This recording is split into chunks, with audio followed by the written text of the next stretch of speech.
Hello viewers, before we begin we would love for you to be part of our family. Subscribe today and turn on the bell notification. Now enjoy. The sun burned hot in the Lagos afternoon, making the air feel heavy.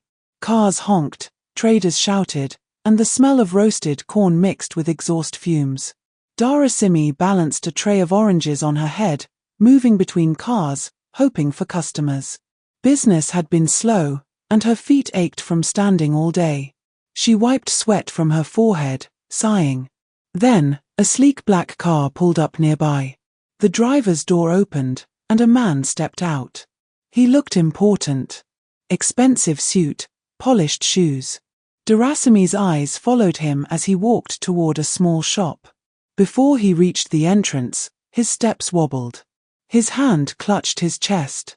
Then, right there on the street, he collapsed. For a moment, everything froze. Then chaos erupted. People rushed toward him, not to help, but to take. Hands grabbed his wrist, snatching his watch. Someone yanked his phone. Another pulled his wallet from his pocket. Darasimi's heart pounded. She watched as his car door remained open, inviting thieves. Within seconds, the car was gone. The crowd disappeared, leaving the man lying helpless. She swallowed hard. Everyone had abandoned him. But she couldn't. She dropped her tray, oranges rolling in different directions, and ran to him. Kneeling beside him, she shook his shoulder. "Sir, wake up." No response. Her mind raced. She had no phone. No money for transport to get him to a hospital.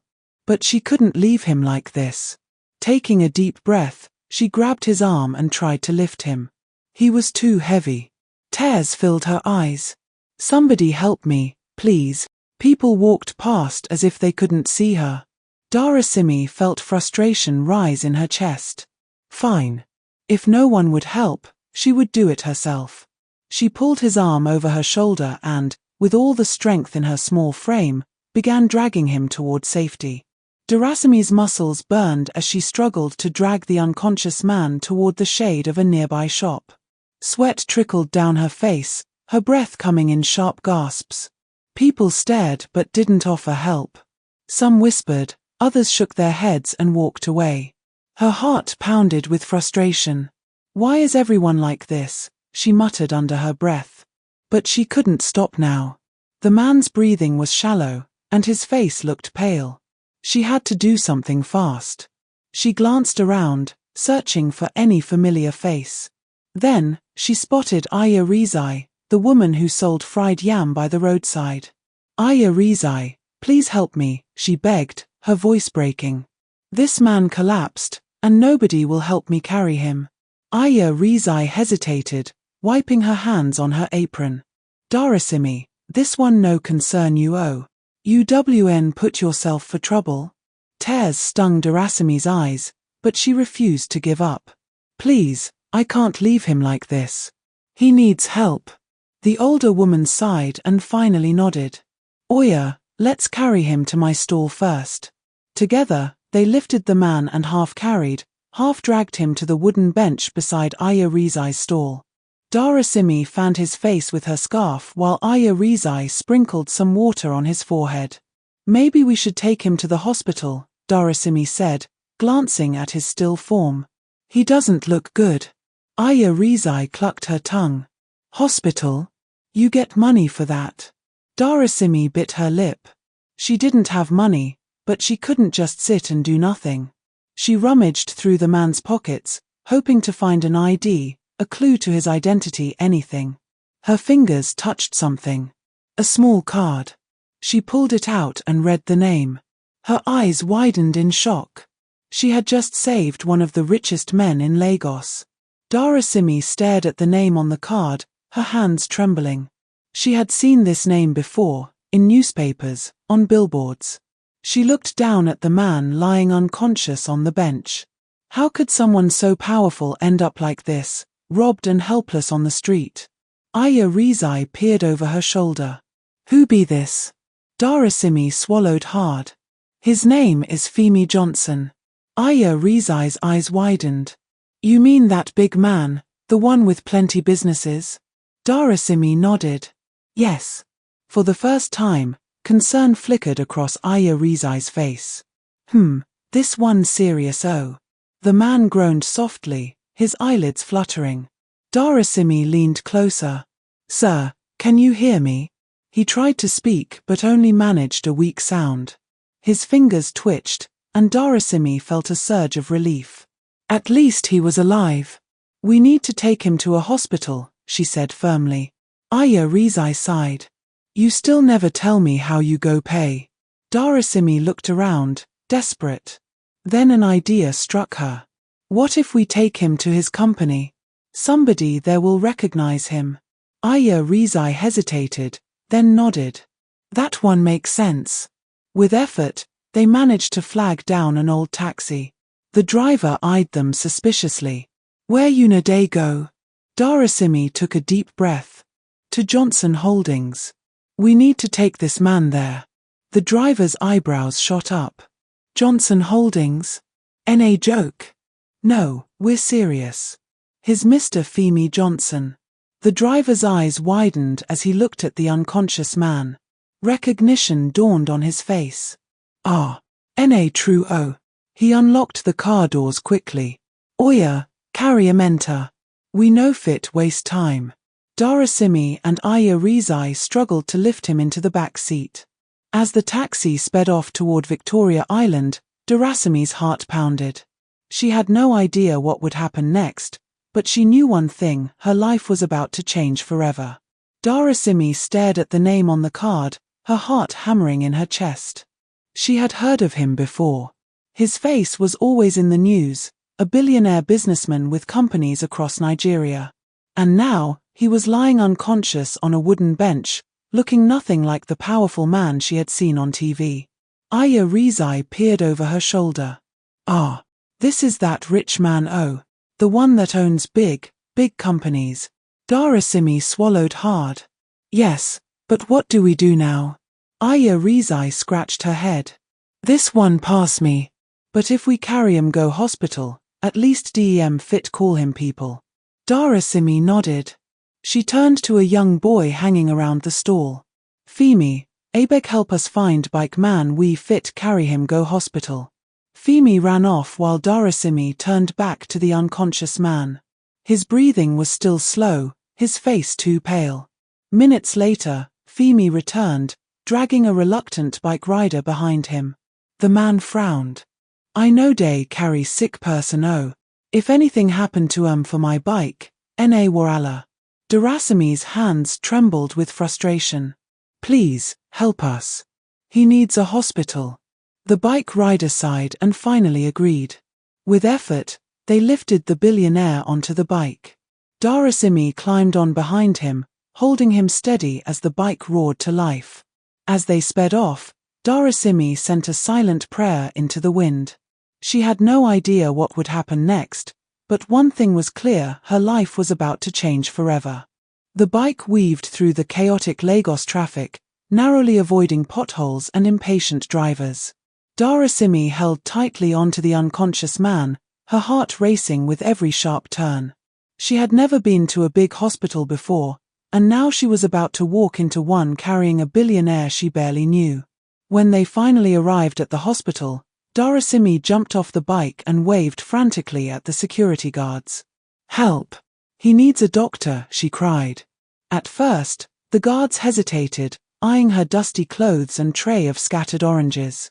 But when they saw the man's expensive suit, their eyes widened. One of them rushed inside. Within moments, nurses and doctors appeared, wheeling a stretcher toward them. They lifted the billionaire carefully and rushed him through the hospital doors. Darasimi started to follow, but a nurse stopped her. Who are you to him? The nurse asked, eyeing her suspiciously. Darasimi hesitated. What was she supposed to say? I found him on the road, she admitted. He fainted, and people stole all his things. I couldn't just leave him there. The nurse sighed and pointed to the waiting area. Sit there. Someone will come and talk to you. Darasimi sank into one of the plastic chairs, her hands still trembling. The reality of what had just happened hit her all at once. She had just saved a billionaire. But what if something happened to him? Would they blame her? Her stomach twisted in knots as she watched the hospital staff rush around. She had done her best, but now everything was out of her hands. Darasimi sat in the hospital waiting area, her fingers twisting the edge of her scarf. Time crawled by, and with every passing second, her anxiety grew. She had never been inside a place like this before: cold floors, white walls, and people rushing past in uniforms. It felt like a different world. She wanted to leave, to go back to her normal life selling oranges, but something inside her refused to move. She needed to know if the man she had saved was okay. "Excuse me." A deep voice startled her. She looked up to see a tall man in a suit standing before her. His face was stern, his eyes sharp. "Are you the girl who brought Mr. Adiwale here?" She hesitated, then nodded slowly. "Yes, sir." The man sighed and took a seat beside her. "My name is Tunde. I'm his personal assistant." He eyed her carefully. "What happened?" Darasimi explained everything: how the billionaire had collapsed, how the crowd had robbed him, and how she had struggled to get him help. She left nothing out. Tunde listened in silence, his expression unreadable. When she finished, he leaned back and rubbed his chin. "You're telling me that in a crowd full of people, you were the only one who stayed to help?" Darasimi shifted uncomfortably. I couldn't just leave him there." Tunde studied her for a moment, then stood up. "Wait here." He walked away, leaving her alone with her thoughts. Had she done the right thing? Or was she about to get into trouble for interfering in a rich man's life? She hugged herself, trying to shake off the unease. Whatever happened next, she knew one thing for sure: her life would never be the same again. Darasimi sat with her hands folded in her lap, watching people move in and out of the hospital. Her stomach growled, reminding her that she hadn't eaten all day, but she ignored it. She just wanted to know if the billionaire was okay. Tunde returned a few minutes later, his face unreadable. "Mr. Adiwale is awake." Relief flooded through Darasimi, but before she could ask anything, Tunde continued, "He wants to see you." Her mouth fell open. "Me?" Tunde gave a short nod. "Come with me." Darasimi stood hesitantly and followed him through the hospital corridor. Her heart pounded with every step. What was she going to say to a man like him? What if he was angry about everything that had happened? When they reached the private room, Tunde pushed the door open and motioned for her to enter. Darasimi stepped inside slowly. Mr. Adiwale was sitting up in bed, his face looking slightly better, though there was still a hint of exhaustion in his eyes. He turned his head and met her gaze. "You," he said, his voice deep but weak. "You're the one who helped me?" Darasimi swallowed hard and nodded. "Yes, sir." There was a long pause before he spoke again. "Why?" She blinked in surprise. Because you needed help. Nobody else was helping." A small smile touched his lips, but there was something else in his expression, something she couldn't quite place. "What's your name?" "Darasimi." "Darasimi," he repeated, as if testing how it sounded. Then he exhaled and shook his head slightly. "You don't know what you've done for me." She frowned. "Sir." Instead of answering, he looked at Tunde. "Make sure she doesn't leave." Darasimi's eyes widened. "Wait, what do you mean?" Tunde only gave her a small smile. "You'll see soon enough." Darasimi's heart pounded as she stared at Mr. Adiwale. What did he mean by making sure she didn't leave? Was she in trouble? Tunde gestured for her to sit, but she remained standing. "Sir, I don't understand," she said carefully. "Did I do something wrong?" Mr. Adiwale chuckled, though it was weak. "Wrong? You saved my life." He shifted slightly, wincing. "If you hadn't stayed, I don't know what would have happened to me." Darasimi exhaled in relief, but confusion still swirled in her mind. "Then why do you want me to stay?" He studied her for a long moment before speaking. "Because people like you are rare. His voice was calm, yet firm. In a city where money blinds people, you chose kindness over greed. She lowered her gaze. I just did what I thought was right. Tunde stepped forward. Sir, should I arrange for her to be taken home?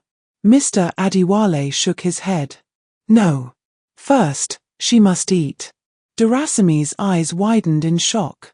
She wasn't expecting that. Sir, I'm fine. He raised an eyebrow. When was the last time you ate?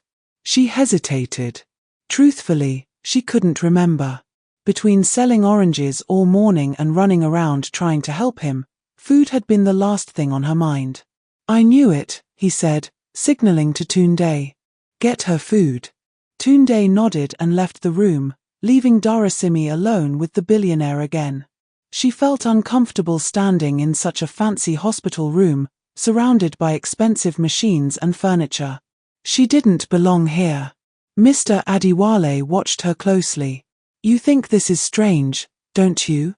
She nodded. Yes, sir. His lips twitched. Get used to it, Darasimi. Because this is just the beginning. Darasimi shifted in her seat, unsure of how to respond. Just the beginning? What did that mean? She wasn't looking for anything in return, she just wanted to help. But now, she was sitting in a billionaire's hospital room, being treated like someone important. A knock on the door interrupted her thoughts. Tunde walked in, carrying a tray of food. The aroma of jollof rice and fried plantain filled the room, making Darasimi's stomach tighten with hunger. She hadn't realized just how empty she felt until now. Eat, Mr. Adiwale instructed. Darasimi hesitated. She wasn't used to eating in front of rich people, and she definitely wasn't used to being served. But the hunger was too strong to resist. She picked up a spoon and took a small bite. The flavors exploded in her mouth, making her eyes water. It had been a long time since she'd eaten something this good. Mr. Adiwale watched her with interest. Tell me, Darasimi, how long have you been selling oranges? She swallowed and wiped her mouth with the back of her hand. Since I was 10, sir. His expression darkened. And your family? She lowered her gaze. It's just me and my younger brother. We do what we can to survive. Silence filled the room. She didn't like talking about her struggles, but for some reason, it felt easy to tell the truth to this man. Mr. Adiwale leaned back against his pillows. You helped me when no one else did. I want to help you now. Darasimi's head snapped up. Help me. Yes. His eyes held something she couldn't quite understand. From this moment on, your life will never be the same. Darasimi blinked, unsure if she had heard him correctly. Help? What kind of help could a billionaire possibly want to give someone like her? Sir, I don't understand, she said carefully, setting her spoon down. Mr. Adiwale studied her, his expression unreadable. You changed my life the moment you chose to stay. Now, I want to change yours. Darasimi shook her head. I wasn't expecting anything, sir. I only did what I thought was right. He smiled faintly. That's exactly why you deserve this. Tunde, who had been silent, stepped forward. Mr. Adiwale never forgets those who stand by him in difficult times. When you found him, he had nothing, no phone, no wallet, not even his car. And yet, you stayed. That means something. Darasimi looked down at her hands, overwhelmed. She had spent her whole life struggling, fighting to survive in a world that never seemed to care. And now, a man she had just met was offering to change everything. What do you want to do for me? She asked hesitantly. Mr. Adiwale's eyes held a quiet intensity. First, I want to make sure you never have to sell oranges again. You deserve more than that. Her heart clenched. Selling oranges was all she had ever known. It had put food on the table for her and her brother. But, sir, he held up a hand, stopping her protest. I'm not giving you charity, Darasimi. I'm offering you an opportunity. You have a good heart, and I want to see what you can do with it. She swallowed hard. This was too much, Too fast. But deep inside, something whispered that this moment was a turning point in her life. What do you say? Mr. Adewale asked, his gaze steady. Darasimi took a shaky breath. She didn't know what the future held, but for the first time, she felt like it might actually be something good. Darasimi's mind raced. She had spent years struggling just to get by, and now this man was telling her that everything was about to change. It didn't feel real. Sir, she started, unsure of how to continue. I appreciate what you're saying, but I don't understand how my life can suddenly be different. Mr. Adewale gave her a small smile. Because I am going to make sure of it. She swallowed hard. A part of her wanted to believe him, but life had taught her that nothing came easy. Why me? She asked. There are so many people in this city who need help. He studied her for a moment. Because when you had the chance to walk away, you stayed. That tells me everything I need to know about the kind of person you are. She lowered her eyes. No one had ever spoken about her like this before. People usually looked down on her because of her job, but here was a man who saw something different. Tunde cleared his throat. Mr. Adewale, should we begin with what we discussed? The billionaire nodded. Yes. Then, turning back to Darasimi, he said, from today, you will no longer sell oranges. I am offering you something better, a new start. Her breath caught in her throat. A new start. Yes. You will have a proper home, an education if you want it, and a chance to work in an environment that will help you grow. Darasimi's hands trembled. It was too much. Too sudden. Sir, I don't know if I can accept all this. It doesn't feel right. Mr. Adewale's smile softened. I understand your hesitation, but let me ask you one thing. If your brother had this opportunity, would you tell him to reject it? Darasimi's heart squeezed at the mention of her younger brother. She would do anything to give him a better life. She took a deep breath, her decision forming. Maybe, just maybe, this was the miracle she never saw coming. Darasimi sat in the backseat of the luxurious black SUV, her hands gripping the edge of her seat. The leather felt too smooth, the air inside too cool. Everything about this car screamed wealth, and she wasn't used to it. Tunde sat in the front, scrolling through his phone, while the driver maneuvered through the city streets. Her mind kept replaying Mr. Adewale's words. He had insisted that she would no longer struggle, that she would have a new life. But could she really trust it? She had spent too many years believing that nothing came easy. The car slowed down, then turned into a quiet estate. Darasimi's eyes widened. The houses here looked nothing like the cramped, noisy area where she and her brother lived. The gates alone were taller than anything she had ever seen. Finally, they pulled up in front of a beautiful white house with large windows. Before she could fully take it in, Tunde turned to her. Welcome home. Darasimi's head snapped toward him. Home? Tunde nodded. Yes. Mr. Adewale wanted you to have a comfortable place to stay. Her chest tightened. But I can't stay here. It's too much. Tunde smiled. You'll get used to it. Come. She hesitated before stepping out of the car. The air felt different here, calmer, cleaner. A woman dressed in a uniform opened the door, smiling warmly. Good evening, Miss Darasimi. Miss. Darasimi almost turned to check if someone else was behind her. She wasn't used to being addressed with respect. Tunde led her inside, and she gasped. The living room was huge, with soft-looking chairs, a glass table, and paintings on the walls. Everything looked expensive. Her legs felt weak. This is too much, she whispered. Tunde placed a gentle hand on her shoulder. Mr. Adewale believes you deserve this. And soon, you will too. Darasimi swallowed hard. For the first time in years, she wasn't sure what tomorrow would bring. But maybe, just maybe, it would be something good. Darasimi woke up to the softest bed she had ever slept on. For a moment, she forgot where she was. The air smelled fresh, the room was cool, and the sheets felt smooth against her skin. Then it hit her, she wasn't in her tiny, stuffy room. She was in the house Mr. Adewale had given her. She sat up slowly, still adjusting to her new reality. Everything about this felt unreal. The night before, after Tunde showed her around, she had barely been able to sleep. Not because the bed wasn't comfortable, but because her mind wouldn't stop racing. Was this really her life now? Could she trust it? A gentle knock at the door pulled her from her thoughts. "Miss Darasimi?" A woman's voice called. She hesitated before answering. "Yes." The door opened slightly, and the same woman who had welcomed her the night before stepped in with a warm smile. "Good morning, Ma. I hope you slept well. Breakfast is ready. Should I bring it up here, or would you like to eat downstairs?" Darasimi blinked.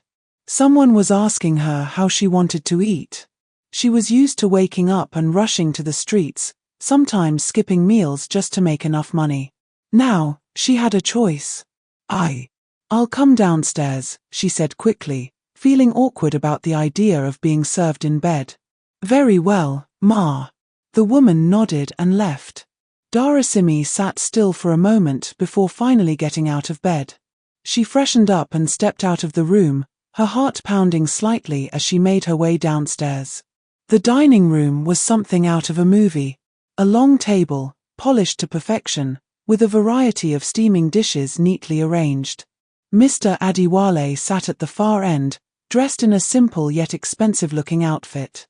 He looked up as she entered. "Good morning, Darasimi. I trust you slept well?" She nodded, suddenly feeling small in the grand space. "Yes, sir. Thank you." He gestured for her to sit. "Come. Eat. Today is going to be a big day for you." She hesitated before sitting. "A big day?" He smiled. "Yes. It's time to talk about your future." Darasimi swallowed as she picked up her spoon. The food looked delicious, but her mind was too busy processing Mr. Adewale's words. A big day? Talking about her future? What exactly did he mean? She took a small bite of fried yam, her hands slightly shaky. Mr. Adewale sipped his tea, watching her with calm eyes. When she finally looked up, he leaned forward.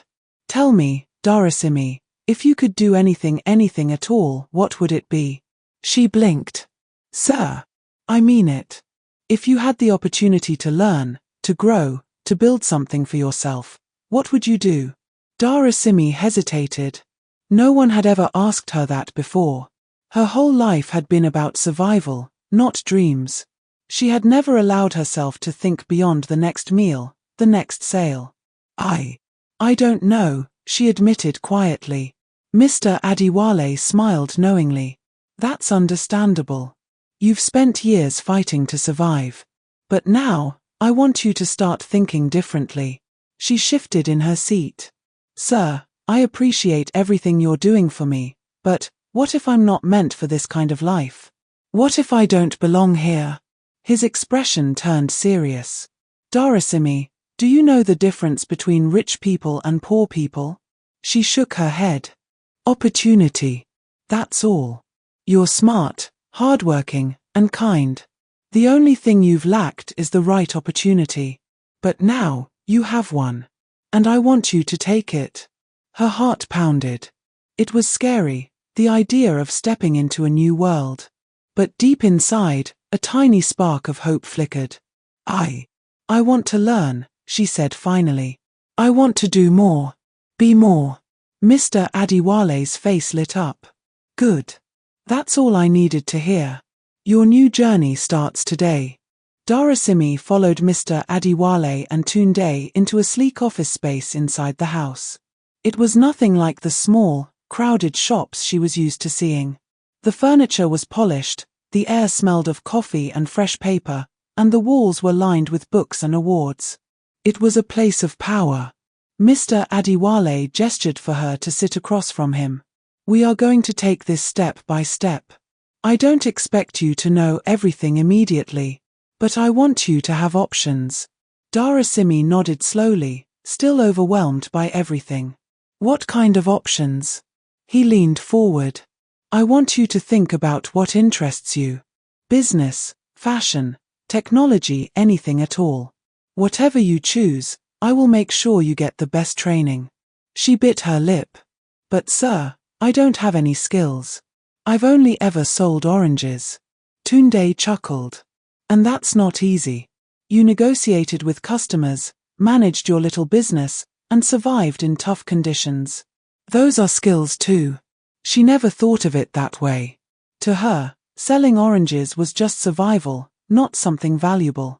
Mr. Adiwale smiled. Every great person starts somewhere. What matters is what you do with the opportunity in front of you. She took a deep breath. For the first time, she felt like her life wasn't just about struggling.